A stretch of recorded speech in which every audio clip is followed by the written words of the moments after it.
Welcome, ladies and gentlemen, boys and girls, children of all ages, to this episode of Renegade of Wrestling. I am your host, JJ Williams, and before I get started today, let me apologize to y'all for the lack of shows over the last couple weeks. It has been crazy inside the new and improved Casa D18 studios as we are getting everything situated for WrestleMania. We're going to be having our own little pay-per-view party here. So we've been getting everything situated for that, decorating and setting things up. I've had my daughter the last 2 weekends, and unfortunately, a 4-year-old that doesn't care about wrestling doesn't exactly allow me the opportunity to film a wrestling show.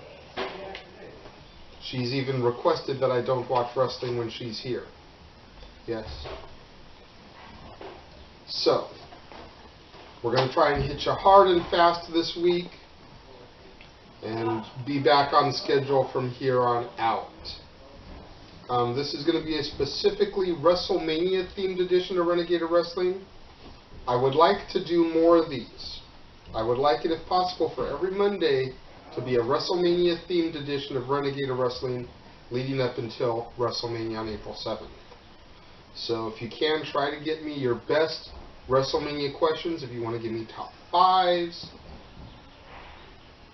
throw them at me. So I want to do as many of these as I can from now until then. First question today from WWE anime fans wants to know, what is the weakest WrestleMania match? Some people are going to be surprised by me saying this because they know how much I love this guy. But WrestleMania 12, Anaheim, California, the Hollywood Backlot Brawl between Piper and Goldust was pretty weak. They used footage of the OJ chase. That's all I gotta say right there. Love Piper. I adore Goldust too. He's a great guy. Dustin Runnels is an awesome guy. I've gotten to meet both of them at SummerSlam Access, and Piper in other instances also. Down to earth, chill people. That match was horrid. Liz Uncle says, hey JJ, what matches would you like to see at WrestleMania 30? Well, I think they completely botched this Jericho Fandango thing. I would have really liked to see Jericho versus Barrett. Teacher versus student, NXT rookie winner versus their NXT pro for the Intercontinental title. Not that Jericho needs a 10th IC title, which is why I think Jericho would have put Barrett over in the match. But I would have loved to have seen that one-on-one contest at Mania. Anybody that follows me on Twitter, at ROWJJWilliams, knows that I've been petitioning to get Natalya versus Caitlyn on the card of WrestleMania also.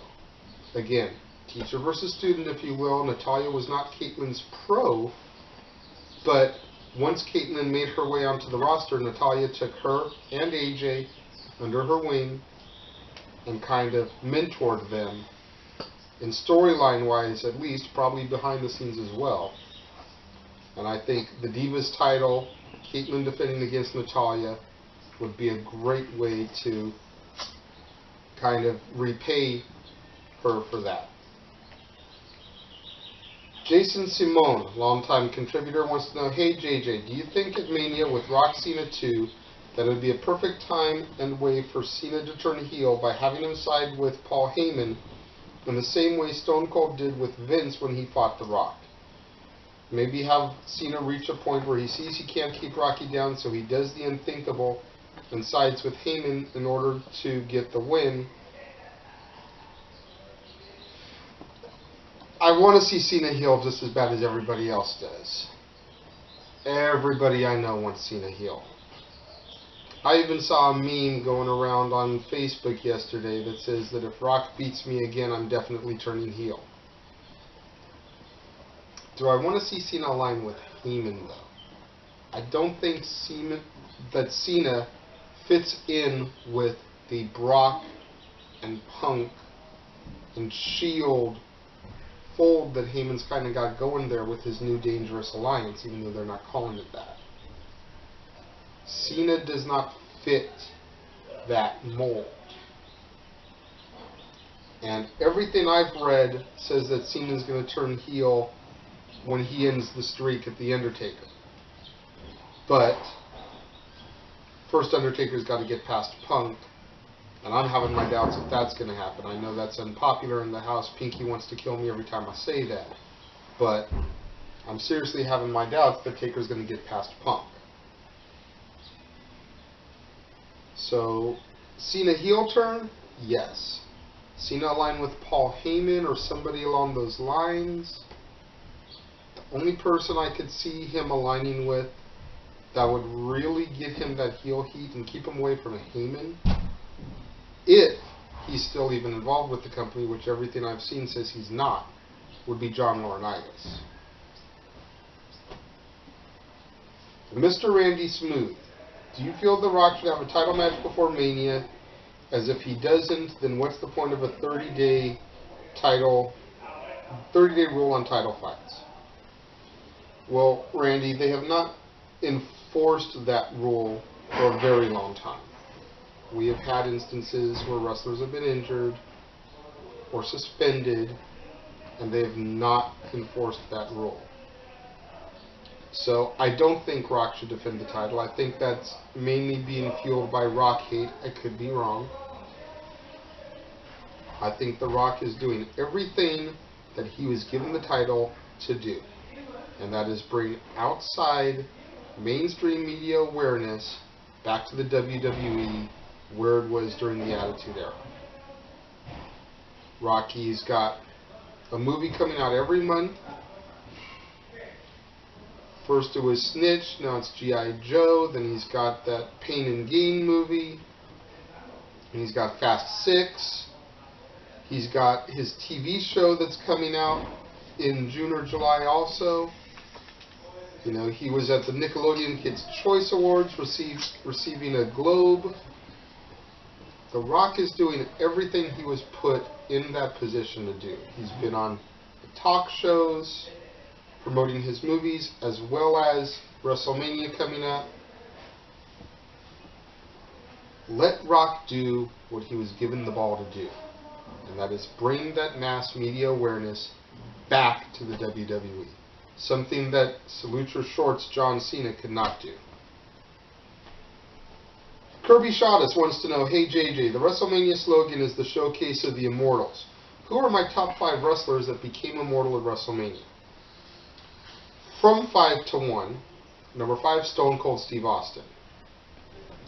Between getting his first run at WrestleMania 14, regaining the title at WrestleMania 15, regaining the title by turning heel at WrestleMania 17, his match with Razor at 18, which could have been a little bit better, but it could have been a lot worse too, putting Rocky over at 19, and then his involvement in future Manias, be a referee or guest on Carlitos Cabana, whatever. Austin has become immortal because of WrestleMania. And it all starts, in my opinion, with WrestleMania 13 when he went from heel to face against Bret. Number 4 is Cena. I'm going to catch some flack for that from the anti-Cena fans, but Cena, from making his Heat debut at WrestleMania 19, coming out, battling Jay-Z and Fabulous and dissing them because they didn't show up, to being the curtain jerk match at WrestleMania 20 and winning his first championship against The Big Show, moving on to 21 for his first WWE title, numerous main events since then. His entrances have become that of folklore, you know, between the Mob entrance and the C-Nation Slim Shady entrance, the Drumline entrance, minus Nick Cannon, you know. Cena has become immortal at Mania and is looking to further etch his stone by hopefully beating Dwayne "The Rock" Johnson this year. Number 3, Mr. WrestleMania himself, the Heartbreak Kid, Shawn Michaels.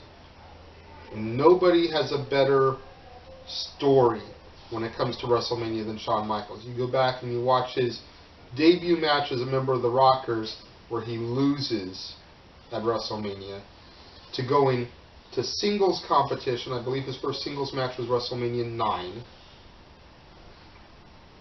to the ladder match at 10, to challenging for the title but coming up short at 11, Boyhood Dream comes true at 12, his final, or so we thought, Classic against Austin at 14, where he was broke and battered beyond repair, but still put on a hell of a match, to coming back, you know, and having matches against Jericho, having matches against Triple H and Benoit, yes, I said the B word, at 20, Kurt Angle at 21, where I was there for that match, Cena, Vince, you know, Shawn's story at WrestleMania is why he has the name Mr. WrestleMania. I really think he is the true showcase of the Immortal, but there are a couple others that are better than him. That's why they're higher than him. Number 2, I hate the fact I'm going to say it, but Hulk Hogan. Hulk Hogan was the man from 1 through 9. Came back at 18 for his match against Rocky. Had his match with Vince at 19. Inducted in the Hall of Fame at 21. You know, there arguably would be no WrestleMania the way it is today without Hulk Hogan. So you've got to get him on that list. Number 2, in my opinion, as far as the top 5 that became immortal at WrestleMania. Number 1, The Undertaker. It started with Snuka in LA, and 21 matches later, here we are going into Punk Taker. Will it be 20-1, as the meme says, or will it be 21-0? Just going to have to watch April 7th and find out. And then Kirby asked another question. He said, "Hey JJ, the Rock Hogan match at Mania is remembered for the fans cheering the heel and booing the face. Do you know any other matches when the fans did the same? I know a few, ironically, at Mania." Well, again, Kirby, I mentioned this when I talked about Austin. Austin Brett's the first one that comes to my head. The fans just completely flipped in the match. Granted, the match started with fans cheering Brett and booing Austin, but by halfway through that match, it was a complete 180. I'd like to know some of your other ones that you're thinking of, because none others could really come to my mind off the top of the head except for that one. Third question from Kirby: do I like live bands singing the wrestler's theme song when the wrestler comes out? If so, whose theme song would you like to hear live when the wrestler comes out at this year's WrestleMania? Well, when it's the right band and they put on a great performance, I like it. Motorhead at 21, Limp Bizkit at 19, performing Undertaker to the Ring, those are some examples. When a band is off, it's horrible. Like Motorhead at 17. Lemmy was so fucking drunk off his ass he was forgetting the words to Hunter's song. Go back and rewatch it. It was pitiful. The DX band kind of did a split at WrestleMania 14. When they performed Tyson out, they were good. When they performed Shawn out, they sucked. So they're kind of right there in the middle too, along with Motorhead. If they could get the money together to pay for the bands, I'd love to see 3-6 Mafia play Mark Henry to the ring for his Ryback match. And I'd love to see them pay for the one-hit wonders themselves, Living Color, to play Cult of Personality as Undertaker possibly gets beaten by CM Punk, proving why Punk is the best in the world.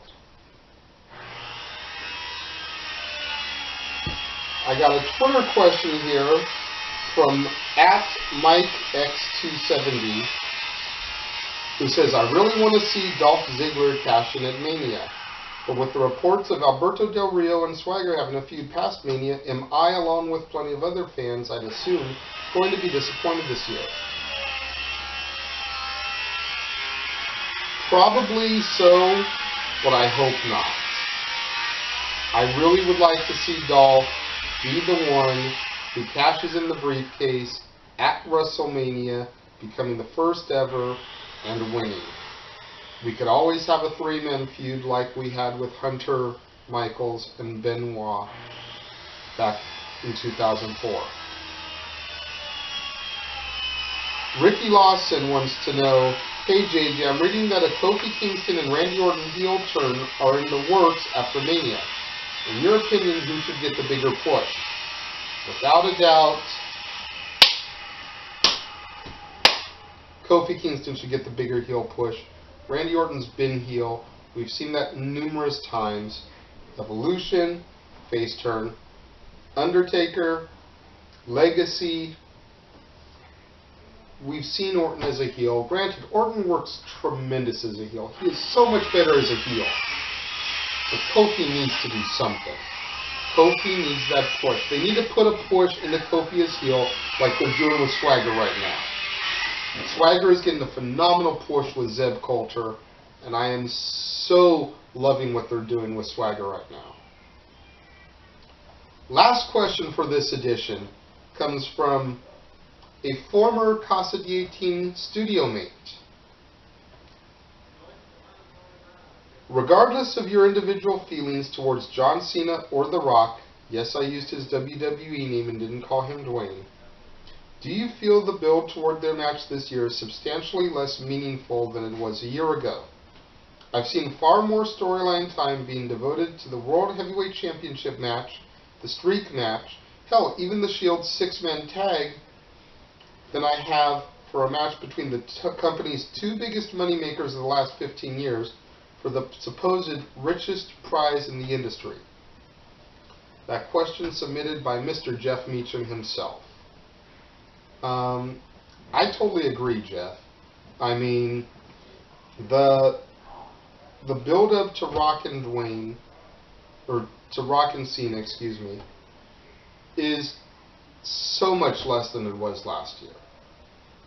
They took an entire year to build that up. Now they're working off of 2 months, basically, and with Rocky not being on every show, even last year, he was still sending in promos via satellite to help push the match along.